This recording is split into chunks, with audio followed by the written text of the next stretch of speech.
Welcome to the Investor Shed Podcast with Nick Beveridge, the ultimate source for all things investing and beyond. For free tools, tips, and tricks, go to northidahorei.com. John Thomas Sinclair is a realtor and an investor who started his career in West Tennessee. He talks about moving to the Northwest, finding and creating his success, and his most lucrative deals to date. Stay tuned. All right. John Thomas Sinclair, or do you prefer JT? JT's good. JT's good? Okay. How long have you been JT? It's a mix, man. I feel like I should talk like this.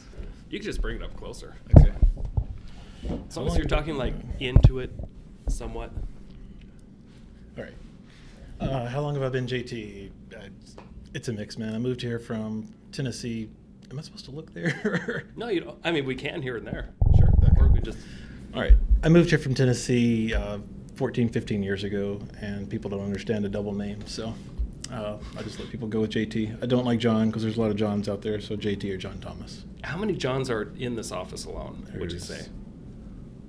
I don't know, probably 15. There's 10. a lot of Johns. Yeah. There's a lot of them. That makes sense. Yeah, so it's a differentiator. It's a pain in the rear to try to explain my name to people, but Gotcha. it's the one thing I held on from the South. Right on. So you're from Tennessee initially? Yeah. You're born there, raised there? Yep. Okay. What part? Northwest Tennessee, about 2 hours above Memphis. Okay. Gotcha. And so you're a real estate investor and an agent. Do you do anything else? I have a lot of kids. A lot of kids. Yeah, that's all. That's a full-time job. Yeah. So what first got you interested in real estate, either investing or real estate sales, and how old were you, and what got you motivated? So I was a senior in high school, 18 years old, and was watching an infomercial of Carlton Sheets, No Money Down. Okay. Is that before your time? Yeah, a little bit. Okay. Maybe. Just, how old are you? 41. Okay. Yeah, I'm just a few years behind. So I was Okay. on the Robert Kiyosaki train of those investment seminars. Yeah. So this guy did infomercials, and it just sounded awesome. Of course, it was an infomercial, so it sounded so awesome. And I remember begging my mom to use her credit card to buy the system. She did buy it for me. I paid her back, and I bought my first house when I was probably 19. Wow. The summer after. Yeah, it was the summer after my senior year. Okay. So what did that first deal look like? I would imagine northern Tennessee, real estate was cheaper, right? Yeah, it was $32,000. It was a fixer. It was not a good deal. Okay. But I was too proud and had too much pride to even ask anybody about it because I was tired of people telling me you can't do that. And so I just did it without really telling anybody. Learned a lot, but it wasn't really a good deal. We sold it 10 years later for $27,000 when we moved to Idaho, or a few years later. I don't know how many years it was, but anyway. That's really funny. So I bought my first property when I was 20, and I couldn't afford anything in the Post Falls area where I was living, so I just moved out to Kellogg because things were cheaper there. And it was 2008, and I bought, and I hardly ever tell this property story, but the first one I bought was in Kellogg for like $86,000, and it was a fixer-upper, and I didn't have any money at the time, so I just got a job at Smith Motors since they were local there. Mm-hmm. And over about a year and a half, I put $15,000 into this house. And then I decided to go rent it out then because I was going to fix it up and rent it out. I didn't do any research on what it can rent for or anything like that. And then the market tanked, and it was vacant for almost a year. And I eventually got it rented, and I was losing like $350 a month at least, just from the mortgage to what I was renting it for. And it eventually sold as an REO for like $26,000. Ouch.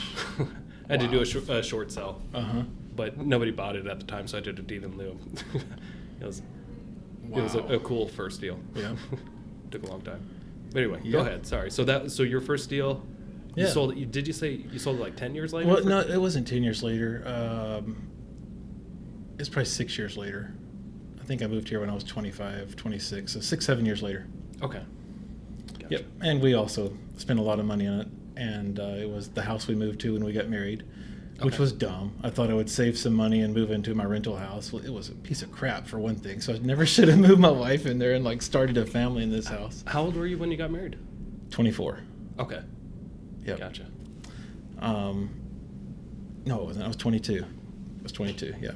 So we should have just rented a place, but we moved into that, and eventually we bought other properties and moved to better properties.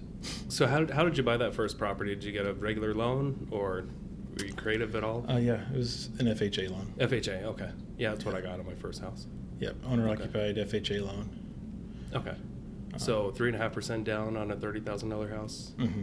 Not too hard to come up with. No, it was big. And at the time I didn't know you could ask the seller to pay your closing costs, and my agent didn't tell me that. And they told me how much the closing costs were going to be, and I was like, how do you save $3,000? You already want me to save $900. I remember the mortgage broker being like, yeah, I know, man, that's a lot of money.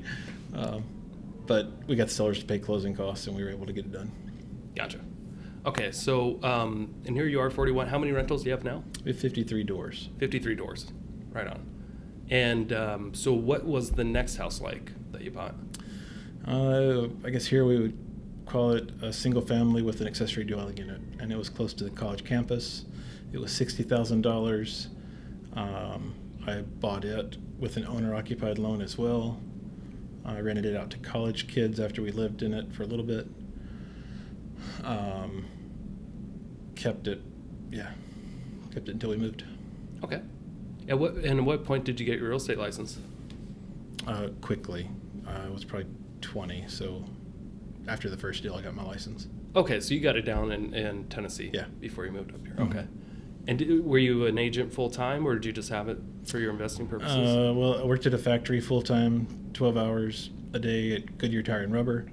On the off days, I would sell real estate, and then they moved the factory to Mexico and laid me off, and so it was great because I had my real estate license, and it forced me into real estate. Okay. So what were you doing in the factory? I worked all over, but I'd work in final finish where they would grade the tires. I'd work in the presses where they bake the tires. It's like crazy, crazy hot. Yeah. And you're pulling tires out of ovens, and it was horrible. I hated it. It was such a motivation to just do something different with my life and get the heck out of there. I remember every day I would walk like probably 400 or 500 yards to get into the plant, and I called it like the walk of doom. I just hated it. The whole way into work just thought, I hate this job so much. I hate this job so much. I can't wait to get out of here. Yeah. So okay, so you got laid off. Company moved. Yep. To out of state or out of the country. Yep. Eventually. Yep. Okay. So what? How did you get your real estate sales business going then? Because I know because I was also I was like 23 when I got my license. It's kind of tough for a young person, for people to trust you. At least it was for me at the time. Trust that somebody so young can know what they're doing. I guess it's just young and dumb, really, man. It never even occurred to me that someone wouldn't want to listen, and I just didn't think about it. Now looking back at it, I think, oh, why would anyone trust a 20-year-old kid that can't grow a mustache? So I grew up in the town where I worked, and so I knew everyone. It was a small town. Okay. And I liked investing in real estate, so it was easy for me to talk to other investors. It always has been. And I guess to answer your question more broadly, that was really what helped me get going in selling real estate. Was there was one investor in town who flipped houses and bought a lot of rentals, and I just cold called him and had something for him to buy, and he liked the way I was hustling, and he just kept giving me stuff. Well, in a small town, it doesn't take long for people to notice your signs, and people saw success, and success breeds more success. Right on. Okay. Did you start growing a team down there? No, I had no idea what a team was until I moved up here. Okay. Were you at Keller Williams down there, or no? Was there tiny town? No franchises really. Okay. In the town, I worked at an independent shop with a lady who's probably my best friend in Tennessee right now. I know she is, but she was an amazing mentor, amazing investor. She taught me how to give customer service and how to work with investors and what investors are looking for. So. Mm-hmm. So what brought you up to Idaho? Amanda grew up here, and she kept talking about it, and I said, let's just show me that court or whatever place, and let's see it. Court or whatever? Yeah. So she wouldn't stop talking about it, so we came up and visited on vacation, and it was pretty awesome. Okay. So I'm assuming you came during the summer then? So it came, they had just done the fair, so it was right before. Okay. Right before fall. Yeah. Yeah. Okay. But it's just beautiful. I mean, total different topography. The lakes crystal clear. There's just nothing like that in the South. Yeah. What year was that you moved up here? So we've been here 15 years. So Okay. 21, so it's 06. Okay. 05, 06. I think October of 05 was when I came here. So is that why you sold the first rental that you bought? Yes. To move up here? Yeah, we sold all of our rentals in Tennessee. How many except did you have at for that time? 3. We probably had 12. Oh, wow. That's a lot. Well, it was easy to Yeah. buy real estate there. The local bank would do it for 10% down. They'd give us our cash back. They'd look at the appraisals after we fixed them up. So it was easy to acquire deals. And I was doing real estate, and I was young. So Yeah. we were able to get a few. What was the average I price say point 12, down there? 12. It was like 12 doors, so some of those were duplexes. Oh, okay. 12. Yeah, that makes sense. We've always bought on the cheap side, so I'd say less than 50. We could buy a single family house in a decent neighborhood for 50 grand. Okay. Good working class neighborhood. Yeah. Okay. So when you moved out to Coeur d'Alene, how long did it take you to start get your real estate license and start buying stuff up here? Idaho reciprocated with Tennessee, so my license moved quickly. They don't do that anymore. Yeah, same thing with Florida. Like I had an active license in Florida, and I just had to take the test, Yeah, the state exam. I think that was it too. I just took this. I don't even know if I did that, but whatever. Okay. It was super easy. It was tough. Yeah, it was tough. There was several months of just grinding and not getting anywhere. Yeah, because the price point up here was like what, double or more than what you were used to, Oh yeah, right? absolutely. Okay. Yeah. Well, plus I didn't have a sphere. Yeah. I always run a sphere business. Everyone knew me. No one knew me at all. Mhm. I had success in Tennessee, but that didn't matter. The funny thing, so I grew up here, and it didn't matter when I came back and got into real estate. Everybody has like a really strong referral base that they work off of. Yeah. It seems like, anyway, in this area. So what are you saying? Um, When you came here, you didn't have a referral base, or you had to start over again? I had to start over again, for sure. Yeah, like I kind of grew up here, but I didn't know many people. Yeah. I went to high school and stuff, and then I moved away in high school. Yeah. But even the people that I knew well, they wouldn't work with me. Yeah. Everybody had an agent already, or they knew 30,000 agents. Yeah. Because everybody has their license here. I just think when I Just moved here, kidding, I it's was more like 1,000. But I think whenever I moved here, I was just so naive. I just had no idea that. I just didn't know it was going to be as hard as it was. I think some of the being naive was wonderful because I didn't know anything about high school cliques or who was popular or who wasn't or who was off limits and all those little small town rules. I had no idea, and I still don't. It's awesome. yeah. So everything's like a level playing field for me. And coming from such a small town, it was really cool just to see all the opportunities. So whenever we went through the big recession, man, people were buying and selling houses like crazy. And I came from an area where if a new doctor didn't come into town, then nobody bought your $350,000 listing because no one else can afford that listing. Right. So here Yeah. all the agents are talking about how horrible it was. And I'm just thinking like, well, if you price the house right, it sells. This isn't hard. And then I started working with some investors, and they priced everything aggressively to sell it quickly. Mm-hmm. And man, we just had massive success from there. Yeah, we do. We are kind of privileged up here, where there's just always buyers in the right price point. Yeah. It seems like. Yeah. Yeah.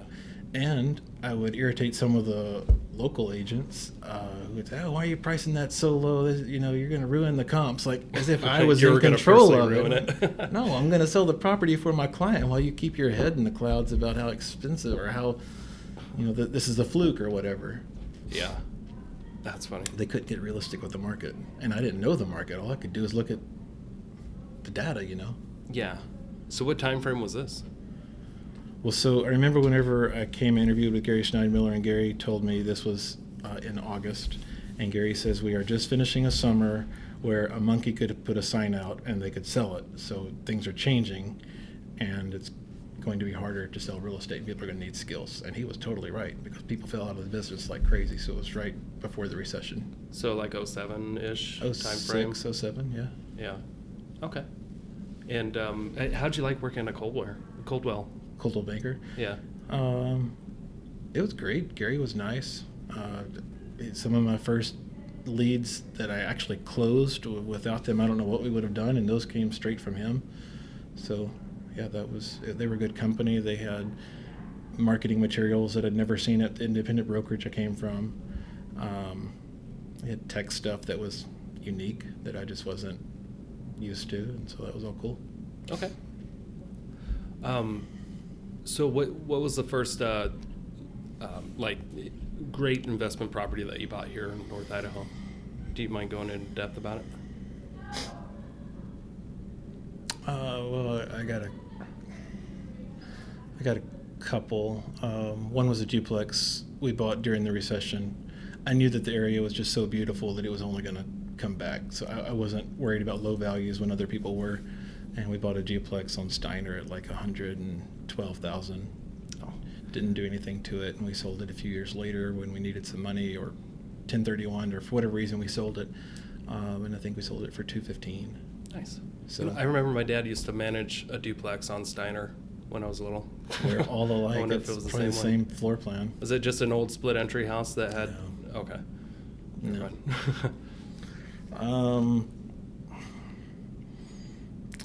Gosh, then another one would probably be a flipper.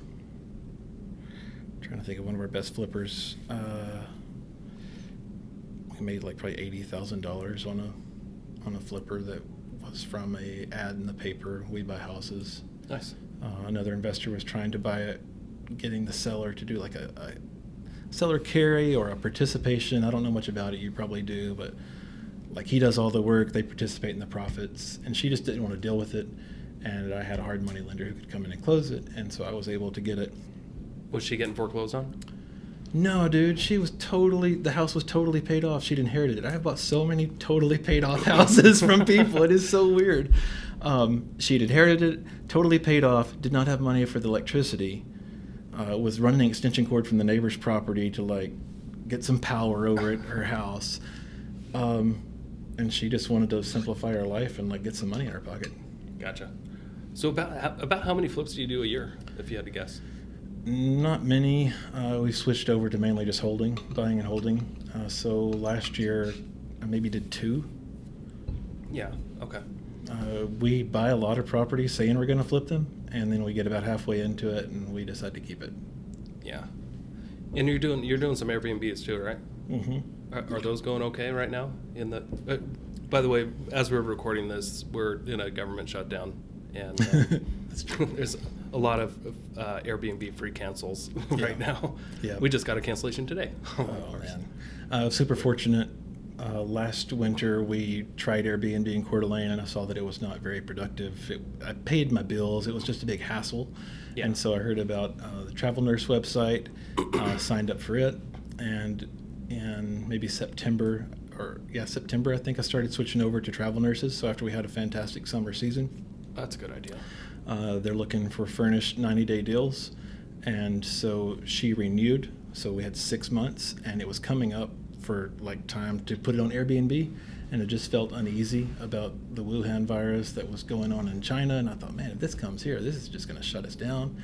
So I talked to my partners about it, and they agreed to just renew it on the Travel Nurse website. And we got all of ours renewed with Travel Nurses. And so now that we're in that spot, we'll probably go ahead and finish out the season with Travel Nurses. Although if everything changes, I still have July and August, which are fantastic Airbnb season, where I can switch over to that. But I'll wait for a while to decide. Okay. So you mentioned partners. Do you have partners on a lot of your long-term holds? Long-term holds, yeah, a lot of them, yeah. Amanda Okay. and I still have our own portfolio, but over the last 3 years, we've started buying with a partner, and we buy quite a bit together. Okay. Do you mind if I ask what that looks like? A partnership? Yeah. With a long-term hold? Yeah, all 4 of us have a 25% interest, so husband, wife. Okay. We set up separate LLCs. We've grown to have 2 LLCs to spread the risk. Mike does pretty much all the contracting and the work, so it's super handy, saves us a lot of money. My job is handling all the numbers. We handle all the insurance stuff. We handle working with the property manager. We handle repairs after they're rented, and obviously acquisition and financing. So financing is a big part of my side of the partnership. Okay. And I know you have a lot of like multifamily. Do you have much single family rentals? We don't have a lot of single families, no. Okay. maybe got 3. Do you have a preference? Obviously, I guess you have a preference on multifamily, but like, Yeah. Do you find the single families to be easier to manage at all? Oh, sure. Yeah. Okay. Actually, I shouldn't even say sure like that, because the property manager does it pretty much everything. I don't know if there's any real difference there. Okay. I guess they're easier to liquidate. So Easier to I liquidate. wish I had more single family right now, just for diversification within my portfolio. Right now, if I wanted to free up some cash, there aren't a lot of investors looking to buy multifamily property. Why would they? Because everything's in turmoil. Yeah. There's a lot of buyers looking to buy single family houses that want to live in them. So that going forward, I would like to diversify into having a few more single family rentals. So if you could right now, would you have a big sell-off? If I could, Yeah. I mean, I guess I could right now, and I don't. Or are all your properties cash flowing okay, where you can just keep them and they'll help you retire? Yeah, that's the goal. Yeah, just keep them, and we'll retire with that residual. Have you sold anything lately that just because of what's going on, or trying to ride the shift? I do have a duplex on the market right now, just to free up some cash. Mm-hmm. I go back and forth on it because I love the duplex, and it's like, if this only lasts a couple of months, I'm gonna wish I would have kept it. But if it lasts a long time, it would be nice to have my hands on the equity. Mm-hmm. So with what's going on right now, would you take on any flips or new construction right now at this point? We bought a rental yesterday. You bought a closed on rental, one, yeah. But would you take on any flips or? Yeah, or anything absolutely. Like that? You would. Absolutely. Okay. I've been talking with Reed Moore at Y-List, who buys fixers, just about all the all the inquiries they're having. I'm seeing more traffic on my ads in the paper, so I think we're going to see huge opportunity for people who just need money. Okay. I think you'll have an opportunity to buy at a deeper discount because of COVID-19. There's so much questionable stuff up in the air that for me, I don't like giant remodels. So I'm a paint and carpet in and out kind of guy. Yeah. So getting into an extended massive remodel, I wouldn't probably do that. No. Okay. So how do you have any projects going on now? Yeah. We just finished an estate house in Kidd Island Bay that we'll have on the market tomorrow. Oh, okay. 2-bedroom, 2 baths for $1,500. It's on a little over an acre. So that was a nice remodel that we bought. And then we bought one on Government Way, 6/10 of an acre with 4 shops and a house. And we're dividing the shops into 4 separate units, and we'll rent those out, and then we'll rent the house separate. Oh, wow. That's nice. Yeah. Is that like in Hayden area? Mm-hmm. Okay. Gotcha. So what would you say is like your most lucrative rental that you have?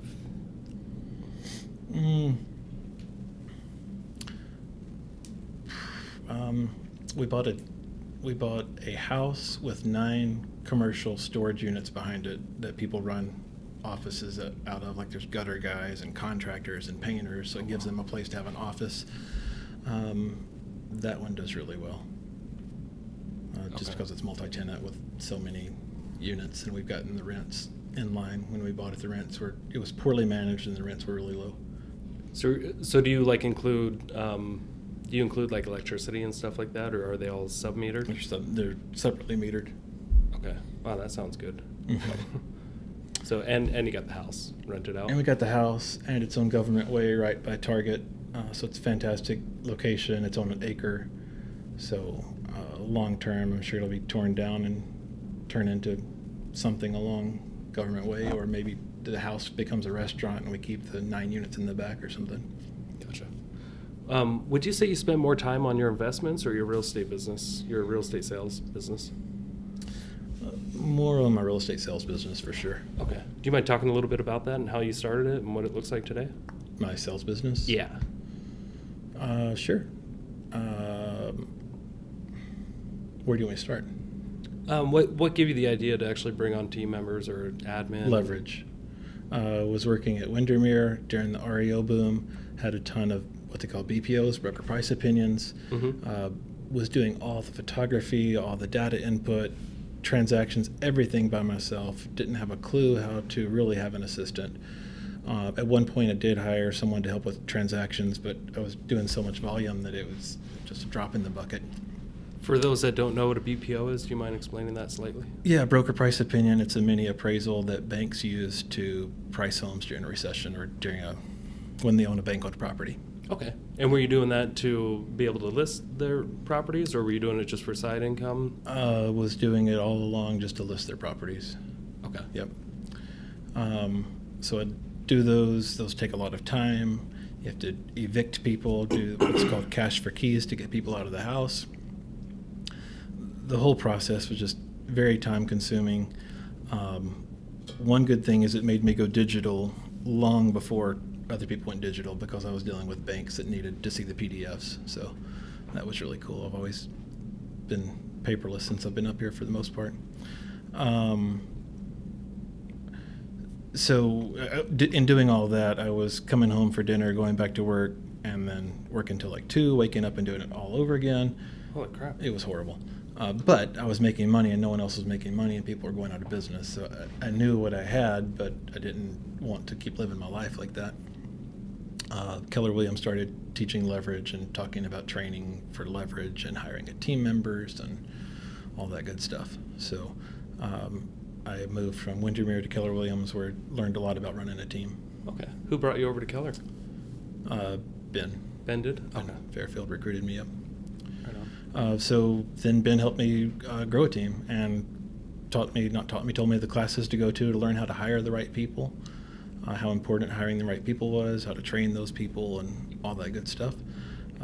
So over the years, we've built a really good team. I've got 3 buyer's agents right now. Someone helps me with listings, Daniel, and then a transaction coordinator, and then Hannah runs our operations. We're learning how to do it all remotely right now, which is interesting. I don't like it as much. It's way more fun to have the energy of everybody together. Mm-hmm. So hopefully we'll get over this soon. So most of the people that I interview, they're real estate investors mainly. Mm-hmm. I think you're the first top producing agent that we've had. Do you mind talking a little bit more about what it looks like? I think so many people are just used to a real estate agent and they're doing a job of showing houses or listing houses and marketing and admin and all that. So do you mind just talking a little bit more about why you would bring on people, or why those people would work for you, and what the splits look like, just to give people an idea why would they use a team versus just one person? Well, it's the service. It's so much of it is the service, and I didn't know this whenever we started a team. I built a team just so that I could spend time with my family. Before I had a team, whenever people would call on a sign during the REO boom, and I was just so busy, the house would already be sold, and I would be like, "Oh yeah, that home sold. Thanks, bye." I just no information. I didn't care who they were. I didn't care that they were approved. I was just drowning in listing stuff. So to pause you for a second, for those wondering why that is such not a failure, but yeah, when somebody calls just to inquire about a house, you have a big opportunity there, even if the house already sold, to convert that person, because there's a reason they're calling you and not their agent inquiring about a house. That just means you can help them buy a house. Average commission, $7-8 grand. So every time you just get off the phone with them and don't try to get their info, try to convert them and try to help them out, you potentially just lost $7,000 or $8,000 every time you hang up the phone. Which is why I needed to build a team, and that was one of the first things I realized was how much money I was leaving on the table just by not having someone to answer those calls. So I hired a transaction coordinator person to help with all the paperwork. I hired a buyer's agent, Steven, who's been with me 7 years now. And That's tough to do. Yeah. Steven handles the buyers. And he did that alone until I hired his brother 5 years ago. And it allowed me to just work on my relationships and focus on working with investors and my own investments. Having someone to do all the paperwork relieved just so much time that I was spending on just paperwork stuff that's not really a part of the sales transaction. Mm-hmm. So I built a team for time for me, and then one of the things that I found was the service. That's where I was going, the service we can offer the client. So we took a listing right before winter where everyone else said they couldn't get the house painted. We were able to use my vendors from investing, call them, get them over there on the last week before it was like the last exterior that he was able to do. Called him with like a couple of days notice, and we were able to sell the house painted instead of a stupid credit. Yeah. Credits don't really work, do they? Yeah, credits don't really work. Everything from the aerial maps that show where the well is and the pump house and just the barns and the property lines, just all that stuff takes time. Mm-hmm. And when you're working with a team, there are people who that's their job, is to optimize the listing and make it as easy as possible for the buyer's agents to show the property and find the corners and get it marketed and have the videos and all that stuff. You just can't do that alone. Yeah. Okay. So, did you have to go through many assistants when you first started? I wouldn't say so. No. No? Okay. I know that's common with a lot of people, but it was with me. Yeah. Did you find the right person to help you with the admin work? Yeah, we've definitely gone through a few. I wouldn't say really gone through. We've always parted on good terms. One went into sales. Two went into sales. Yeah, I guess I've lost a couple just to getting into sales. Okay. All right. Do you plan on growing any more with that business? Or it's on pause, I guess. Any growth is on pause, and we're in survival mode now. So we've redone our budget to survive, what we're calling survive to thrive. Just cut out everything we possibly can just to get through this period, so we know how many buyers and listings we need and to get through, where we hit profitability, and then that's our goal for right now, as fresh as we are with CV19. Yeah. Have you taken advantage of the payroll protection program yet? Yeah. Okay, cool. Yeah, me too. We just got our funds today. Oh, did you? Awesome. Yeah. Sweet. I was talking to another investor who said that he got his funds today. I've been approved, and supposedly they're going to send me a DocuSign. I haven't seen anything yet. Yeah, I just got it this morning. As soon as I signed it, it was just there, which was kind of cool. Wow. Yeah. But Cool. yeah. Okay. So what's next for you? I know this is kind of a weird question because we're in a weird time where it's not your typical shift. Things Yeah. just stopped. Yeah. What's next is, I guess, just playing defense every day, really heavy. Waking up, going to work. My office is empty, so I'm able to go to work. I don't have to work from home, I guess is what I'm saying. And that helps me just be focused and keep my game face on. Looking for motivated sellers on the real estate side, looking for buyers who want to take advantage of the unique opportunity that is out there right now. Working with my investors to see, hey, what does a good deal look like for you right now? If you were to buy something, what would it be? What would that look like, just so that we know what they're looking for? Really just a lot of trying all kinds of stuff because we don't really know what works right now. And it's really important to me to keep making money and not go backwards in everything that we've built. Is your client database, is it retail heavy or investor heavy? I'd say about 30% investor. Okay, gotcha. So the retail part just pretty much, did it come to a halt for now? No, not at all. No? We listed 5 homes last week. Yeah. 3 of those are from retail, 2 of those are investors. So we're still able to do real estate. What are the showings like right now?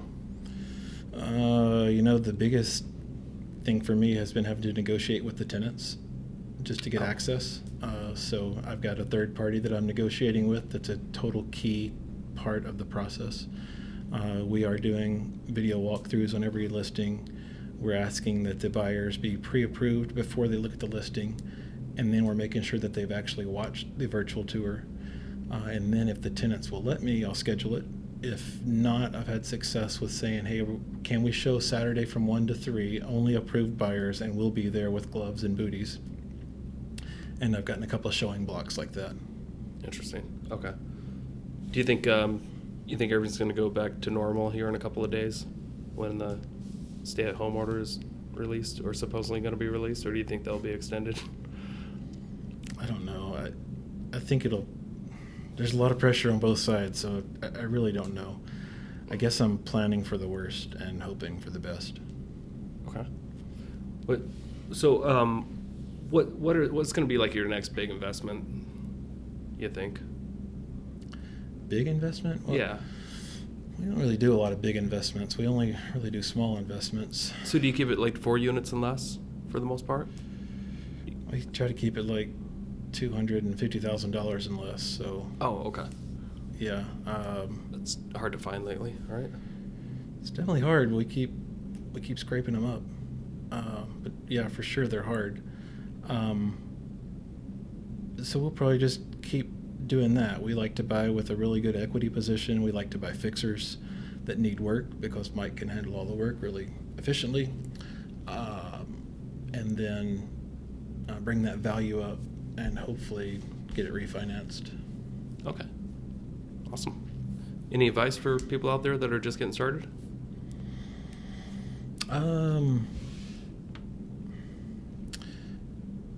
Just getting started.